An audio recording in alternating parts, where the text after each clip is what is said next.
Kinumpirma ng Department of Justice o DOJ na pinagbigyan ng Court of Appeals ng Timor-Leste ang extradition request ng pamahalaan ng Pilipinas kay dating Congressman Arnulfo Arnie Teves Jr.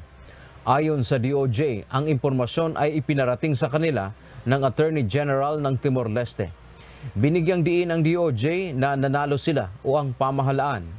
Inaabangan ng kagawaran ang pagdating ni Teves para harapin anya nito ang mga kaso laban sa kanya sa korte dito sa bansa. Pero ayon naman sa abogado ni Teves na si Attorney Ferdinand Topacio, hindi nanalo ang DOJ at pwede pa naman iapila ang desisyon ng korte at ito ay kanilang gagawin. May opsyon rin sila para humingi ng political asylum si Teves. Dagdag pa nito, kahit na maibalik pa si Teves sa Pilipinas, kailangan pang mapatunayan na nagkasala ang kanyang kliyente matapos umatras ang mga saksi dahil tinorture at tinakot lang umano ang mga ito para tumistigo laban kay Teves. Dante Amento, UNTV, News and Rescue.